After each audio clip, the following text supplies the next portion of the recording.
നമ്മൾ ഇന്ന് ഡിസ്കസ് ചെയ്യാൻ പോകുന്നത് കഴിഞ്ഞ വർഷത്തെ 1ാം ക്ലാസ്സിലെ മാതൃകാ ചോദ്യപേപ്പറാണ്. ഉത്കൃതനം, അതായത് മലയാളവും പരിസര പഠനവും മിക്സ് ചെയ്തത്. നമുക്ക് നോക്കാം. ആദ്യത്തെ പ്രവർത്തനം എന്താണ് കൂട്ടുകാരെ? ഒരു പട്ടവും മേഘവും എല്ലാം കാണുന്നുണ്ടല്ലേ? അതിന് നല്ല ഭംഗിയായി കളർ നൽകിയാൽ നമുക്ക് മാർക്ക് കിട്ടും. ഇതുപോലെ നല്ല ഭംഗിയായി നിറം കൊടുക്കണേ കൂട്ടുകാരെ. ഇനി നമുക്ക് അടുത്ത പ്രവർത്തനത്തിലേക്ക് കടക്കാം. ഇതിലൊരു പാട്ടാണ് അവർ തന്നിരിക്കുന്നത്. നമുക്കൊന്ന് പാടി നോക്കിയാലോ? പട്ടം പറന്നു പാട്ടുപാടി ലാ ലാ ലാ, പറവ പറന്നു പറവ പാടി തന തന താന, മഴ വന്നു മഴ പാടി ചറ പറ ചറ പറ. ഇത് ചിലപ്പോൾ നിങ്ങളുടെ ടീച്ചർ നിങ്ങൾക്ക് വായിച്ചു തരും. അപ്പോൾ നന്നായി കൈ വെച്ച് ശ്രദ്ധിച്ച് കേൾക്കട്ടോ. ഇനി നമുക്ക് താഴെ കൊടുത്തവ വരച്ച് യോജിപ്പിക്കാം. ആദ്യത്തെ എന്താണ് മക്കളെ? പറവയാണല്ലേ. പറവയുടെ നേരെ നമ്മൾ നേരത്തെ വായിച്ചപ്പോൾ എന്താ വന്നത്? പറവ പറന്നു പറവ പാടി തന തന താന. അപ്പൊ ഇതിലേതാ തന തന താന നോക്കുക, എന്നിട്ട് അതിനെ നേരെ വരച്ച് കൊടുക്കുക. ഇനി അടുത്തത് മഴ പെയ്തതാണല്ലേ. അപ്പൊ മഴ വന്നു മഴ പാടി ചറ പറ ചറ പറ. അപ്പൊ ചറപ്പറയുടെ നേരെ വരച്ചു കൊടുക്കുക. അടുത്തത് പട്ടം പറന്നു. പട്ടം പറന്നതിന്റെ ഏറ്റവും താഴെ എന്താ? ലാ ലാ ലാ. അപ്പൊ ഇതിലേതാ ലാ ലാ ലാ എന്ന് വെച്ചാല് അതിന്റെ നേരെ വരച്ചു കൊടുക്കുക. ഇനി അതിന് താഴെ പട്ടം കണ്ട കാഴ്ചകൾ വരയ്ക്കൂ, നിറം നൽകും. അത് പട്ടം കണ്ട കാഴ്ച ഏതാണ്?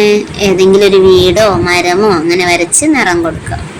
ഇതുപോലെ ഏതെങ്കിലും ഒരു ചിത്രം, മരമോ വണ്ടിയോ വീടോ എന്തെങ്കിലും ഒന്ന് വരച്ച് നന്നായി കളർ ചെയ്യുക.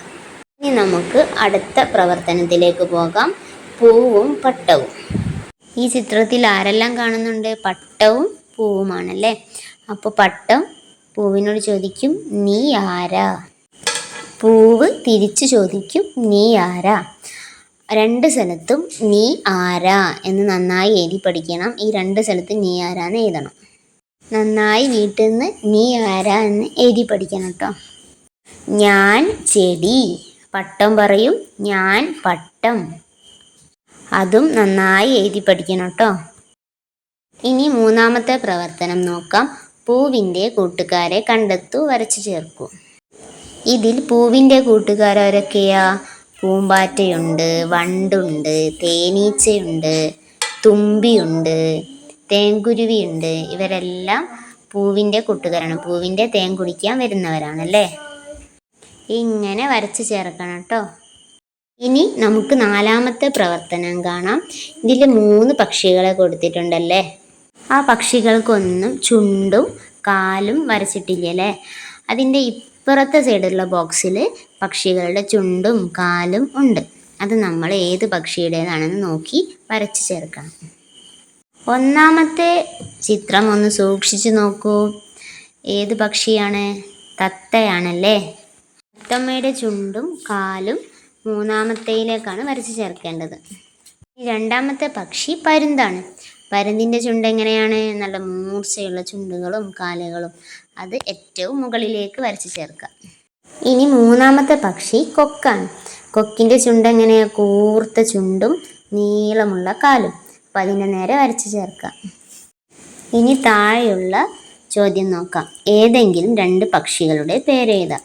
അത് നിങ്ങൾക്ക് എളുപ്പമുള്ള ഏതെങ്കിലും 2 പക്ഷികളുടെ പേര് എന്തായാലും പഠിച്ചു വെക്കണം കേട്ടോ. ഞാനിവിടെ എഴുതിയിരിക്കുന്നത് കാക്ക, തത്ത. ഇതാകുമ്പോൾ എളുപ്പത്തിൽ നിങ്ങൾക്ക് എഴുതാൻ പറ്റും. ഇനി 5ാമത്തെ പ്രവർത്തനമാണ് പട്ടത്തിൻ്റെ കാഴ്ചകൾ. ഇതിൽ ഒന്നാമത്തെ ചിത്രം സൂര്യനാണല്ലേ. സൂര്യൻ എന്നുള്ള പേര് മക്കൾ പഠിക്കാത്തത് കൊണ്ട് നമുക്ക് ചൂട് കൂടിയെന്നോ അല്ലെങ്കിൽ ചൂട് കണ്ടുവെന്നോ അങ്ങനെ എന്തെങ്കിലും എഴുതാം. രണ്ടാമത്തെ ചിത്രം മരമാണ്. മരം കണ്ടു എന്ന് നമ്മൾ പഠിച്ചതാണ്. അപ്പോൾ മരം കണ്ടു എന്ന് എഴുതണം. ഇനി മൂന്നാമത്തെ ചിത്രം മഴയാണ്. മഴ കണ്ടു എന്ന് എഴുതണം. അടുത്തത് പൂവാണ്. പൂവ് കണ്ടു. ഇനി അടുത്തത് പറവ കണ്ടു. കഴിഞ്ഞ വർഷത്തെ മലയാളം ക്വസ്റ്റ്യൻ പേപ്പറാണ് നമ്മളിപ്പോൾ ഡിസ്കസ് ചെയ്തത്. ഇനി കുട്ടികളെല്ലാവരും നന്നായി പഠിക്കുക. ഏകദേശം ഈ മോഡലായിരിക്കും ക്വസ്റ്റ്യൻ പേപ്പർ ഉണ്ടാവുക. All the best. വീഡിയോ ഇഷ്ടപ്പെട്ടിട്ടുണ്ടെങ്കിൽ ലൈക്കും സബ്സ്ക്രൈബും ചെയ്യണേ.